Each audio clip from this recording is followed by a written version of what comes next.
The day that he was injured was October 27th of 2004, and I was sitting in my car outside a Walgreens, and I had just gotten a call from his mom. My tire rolled over an anti-tank mine, which is a pressure-sensitive landmine. She knew he had been injured, and she gave me a number to call. After my tire rolled off, the pressure was released and it exploded into my floorboards. And I said, "Mom, I've got to get out there. He needs to know that I'm going to stay with him. And I don't want that to be a thought in his mind that I'm going to leave him because this happened." The numbers are significant of these young men and women that have been affected by the explosives. I have a vague recollection of kind of tumbling through the air, but I woke up on the ground. We have many, many more people who lose limbs in the first place, and many, many more of those people, percentage-wise, that survive their wounds because of the improved evacuation, medical care. Both my legs were shattered up to pretty much all the way up, and they tried to salvage them for about 4 months, and they finally took my right leg off. I have about a 3-week gap in my memory that I don't remember anything. But from what I've been told, we were about ready to leave when an IED hit and pretty much amputated my left leg on the spot, crushed my right leg. We have a huge number of military people who are severely injured who need to be brought back into a community and need to get on with a meaningful life and a good job and a family and all of the kinds of things that a community can bring. We're talking about a person's life, a person's future, somebody that really you would relate to as your own son or daughter.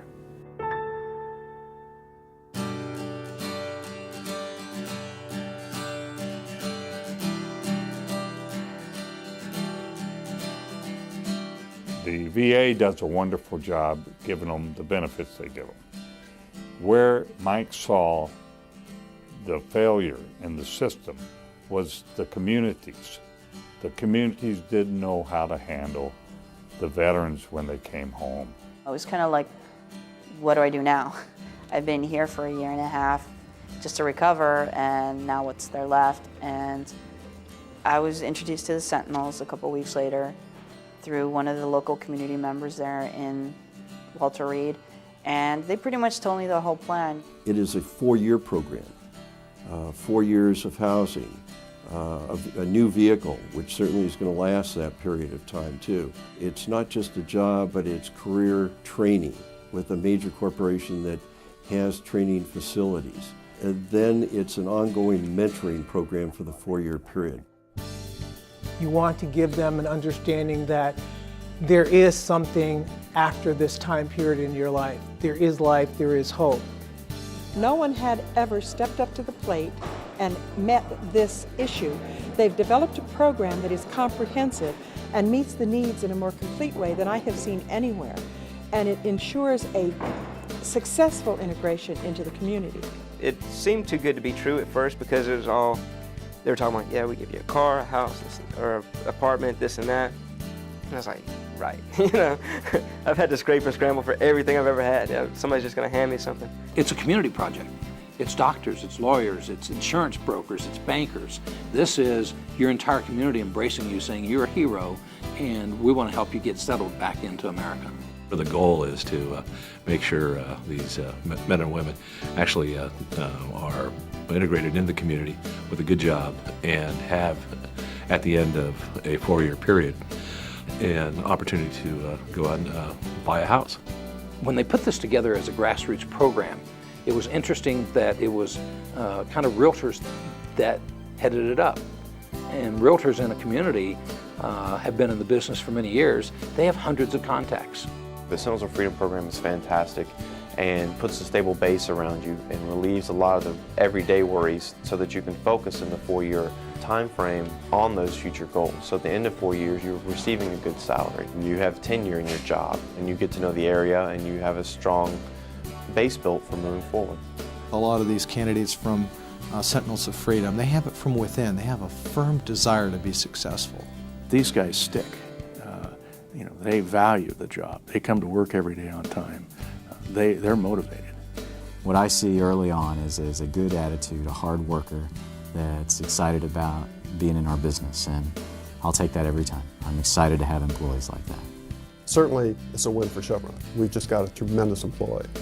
But it does make you feel really good that you're really providing the opportunity for some individuals who have made a tremendous sacrifice for this country. I have never been so impressed with my community as when I just show them this opportunity, that's all, and they come on board so eagerly. I was amazed. You can't help but feel a larger corporate responsibility to help these folks, and just as a citizen, the responsibility to help welcome our soldiers home. We forget sometimes to just say thank you.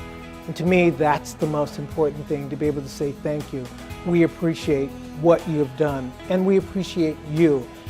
They put their life on the line for us. The very least thing we can do is open a door for them into a future, something they can excel in and do a great job at.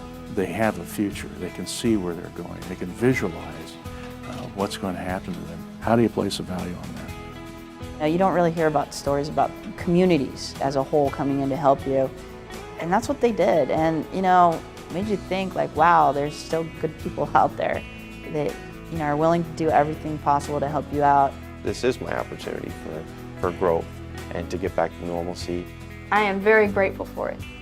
It just allows you to get such a leg up on trying to create a good, solid life for yourself. These are our children. These are Americans. The least we can do is embrace them. They're home now. Let them know they're home.